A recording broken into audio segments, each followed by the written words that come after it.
Alors, on se retrouve pour faire une démonstration de la version 2.0 du logiciel Open Sankoré. C'est une grosse mise à jour de notre logiciel d'enseignement et l'objectif est de faire découvrir les principales nouveautés de cette nouvelle version. Donc, comme d'habitude, pour lancer le logiciel, on clique sur le petit icône Open Sankoré. Le logiciel se lance directement et on se retrouve sur une page vide qui permet de travailler directement. La nouveauté principale, c'est cette fiche guide que l'on retrouve ici, cet onglet qui est sur la gauche de l'écran et qui permet en fait de communiquer des informations page par page entre les professeurs, entre le professeur et les élèves, ou voire même entre les élèves. La première page fonctionne sur le même principe qu'un livre ou qu'un manuel. C'est là qu'on va mettre le titre de la session et qu'on va donner les informations concernant les mots-clés, le niveau d'enseignement, le type de licence utilisée également. Donc, on va faire une petite démonstration. On appuie sur le petit crayon qui permet de se mettre en mode édition. Et je vais mettre mon titre, présentation Open Sankoré 2.0. On peut mettre l'auteur. Toutes ces informations qui sont intégrées là vont être retenues dans le fichier. C'est-à-dire que quand je partage mon fichier avec un autre utilisateur ou que je le partage sur la plateforme Planète Sankoré, on va retrouver ces informations-là. On peut mettre les objectifs, donc les objectifs de la session. Usage pédagogique du logiciel.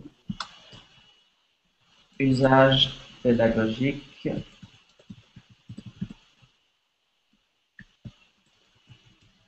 Voilà. Des mots-clés. Démonstration. Création de ressources.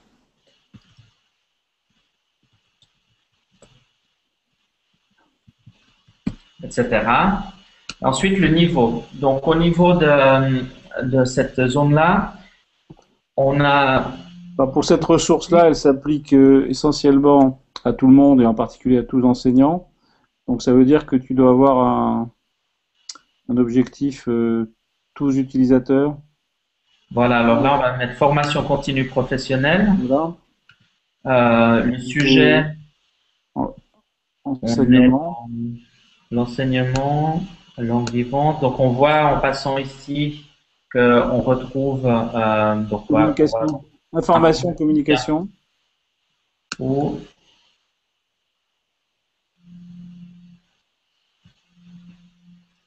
oui, il y a différents items possibles. Hein. Voilà. Donc là, on va choisir par exemple l'informatique, information, communication. Oui. Et puis le type de ressources aussi. Donc là, on va être dans un parcours tutoriel, par exemple. Tutoriel, oui. Et ensuite, on peut avoir la licence. Donc, on a toutes les licences Creative Commons. On peut aussi mettre sur copyright ou dans le domaine public. Par défaut… Là, par défaut, c'est Creative Commons by SA. Share alike. Donc, droit d'auteur respecté avec droit de partage et de modification. Donc, ça, c'est la fiche guide qui est une fiche titre, en fait, de la ressource qui va être éditée.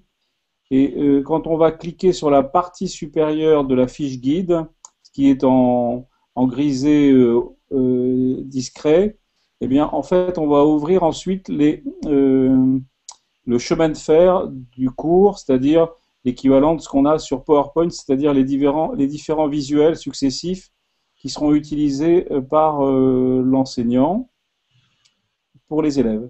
Voilà. À chaque fois qu'il y aura une indication d'usage pédagogique de telle ou telle partie du cours, c'est-à-dire slide 1, 2, 3, 4, en fonction du moment où on choisit de mettre une indication d'usage pédagogique, il va y avoir un onglet, une petite toque enseignant qui va apparaître accroché à la diapositive à la partie du cours et qui va correspondre à la possibilité d'ouvrir cette fiche guide précisément. Tout à fait. Alors là, on voit maintenant qu'on a rempli cette première page. On peut valider. Le titre qu'on a mis vient s'ajouter sur la page. Donc, comme sur un livre, on a le titre qui correspond. On peut choisir son style et on pourrait mettre des informations complémentaires. On pourrait éditer comme on le fait avec n'importe quelle page du logiciel Open Sans Corée, rajouter des images, etc. Par exemple, ici, je peux prendre une image et mettre le logo Open Sans Corée. Voilà. Très bien. Donc ça, c'est ma première page. En fait, c'est ma page de titre. Qu'on va retrouver sur la première diapositive du chemin de fer.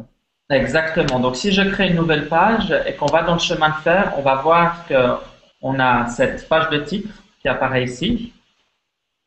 Et maintenant, je suis sur une nouvelle page et on constate que la fiche guide a changé de présentation. Donc, on a pour la page de titre des présentations qui sont liées à la description complète de la leçon. Et ensuite, pour les pages, on a des informations spécifiques à chacune des pages qui permettent de donner des consignes d'utilisation du cours et de la page spécifique. On peut rajouter les actions que doivent prendre l'élève et le professeur. Donc là, on voit ici, ajouter une action. On peut rajouter des médias, donc n'importe quelle vidéo, son, image, etc. Et également des liens vers des pages web. Et ça permet rapidement de mettre à disposition des ressources supplémentaires pour un professeur ou pour un élève qui va pouvoir accéder à une ressource en cliquant sur ce lien. Donc là, si je remplis, donc ça va être le titre de la page spécifique. Donc on va faire introduction. On pourrait mettre éventuellement un commentaire. Ensuite, on peut choisir l'action que doit faire l'élève ou le professeur. Donc, c'est tout simplement du texte. Donc, là, on peut mettre... Admettons que ce soit, comme c'est un cours d'usage du logiciel, on peut estimer que l'enseignant, c'est le formateur sans Corée. Très bien. Et que l'élève ou l'apprenant, c'est un enseignant qui découvre le logiciel. Donc, on va faire des pages destinées à l'enseignant qui débute dans l'usage du logiciel. Et là, on remplit la fiche guide pédagogique qui doit conduire la démonstration de la ressource mise sur chacune des diapositives successives du cours, qui sont destinées aux élèves. Là, on remplit la partie pédagogique de la slide numéro 2, qui va être Introduction à Open Sans Corée.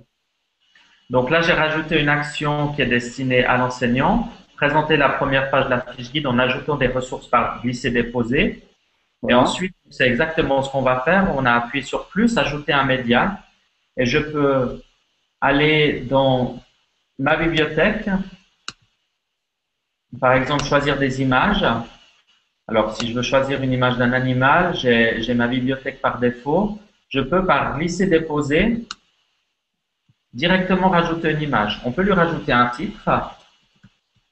Voilà. Alors, on peut expliquer que ce sont des images complémentaires à celles qui vont occuper également l'image du support visuel destiné à l'apprenant.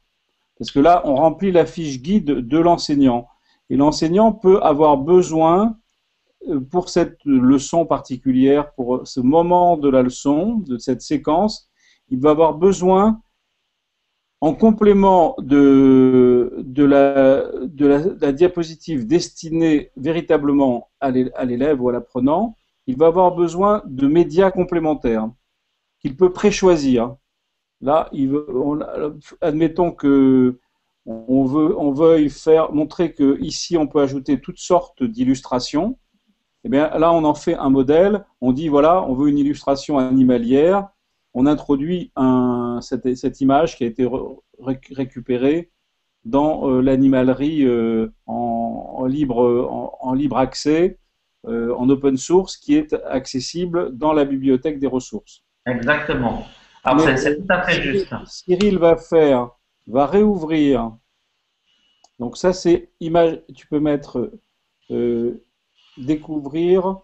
Je vais mettre découvrir les oiseaux, par exemple. Comme ça nous met un thème. Et pour illustrer ce que tu disais précédemment, je peux, sur ma page principale, qui est la page de mon cours, donc qui sera la présentation que je vais faire en classe, mettre par exemple trois oiseaux que je viens chercher dans ma bibliothèque. Oui. Et on peut mettre dans cette fiche guide des images complémentaires qui serviront, si besoin, pour le professeur qui doit illustrer de manière complémentaire son cours. Si les élèves n'ont, par exemple, pas bien compris quelque chose ou s'il veut aller plus en profondeur dans le cours, il a cette occasion d'utiliser la fiche guide pour pouvoir voir des images complémentaires et ensuite les ajouter sur sa page. Avec l'avantage, c'est qu'elles sont présélectionnées sur le thème précis de ce cours-là, sur découvrir les oiseaux. Donc dans sa fiche guide de préparation de son cours et de sa fiche guide didactique, il a préparé son travail en se disant si j'ai besoin d'une ressource complémentaire, je pourrais implémenter la diapositive 1 de ce cours qui va apparaître quand on va réouvrir le chemin de fer des supports visuels destinés aux élèves. On va voir que la diapositive 1, eh bien, ça s'appelle Découvrir les oiseaux. Tu peux réouvrir le chemin de fer là? Voilà. En fermant, voilà. Il faudrait rajouter une image, voilà. Et donc, on voit bien que le cours est introduit par ce qu'on a fait tout de suite, c'est le titre du cours. Et première diapositive, découvrir les oiseaux. Initialement, il y avait 3 oiseaux, mais dans la réserve de l'enseignant, il y avait une image supplémentaire qui est le coq.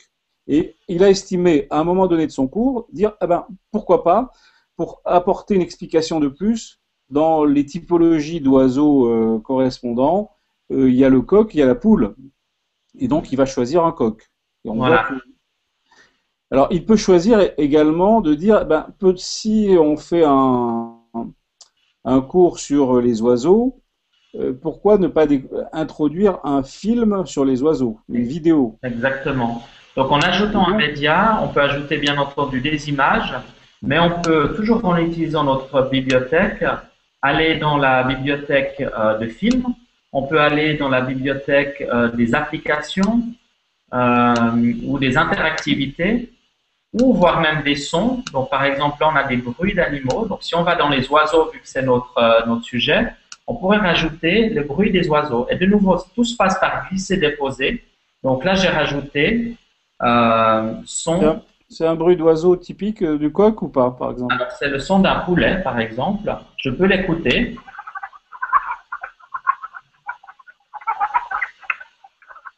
Voilà. Donc là, on a introduit donc un média sonore qui au départ n'est pas forcément utilisé par l'enseignant.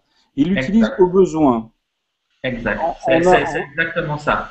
en ayant dans cette réserve, dans ce petit portfolio euh, dédié à cette partie de son cours, il a en réserve présélectionné donc une image de plus sur le coq, un son, et peut-être si on est capable d'aller chercher une vidéo sur YouTube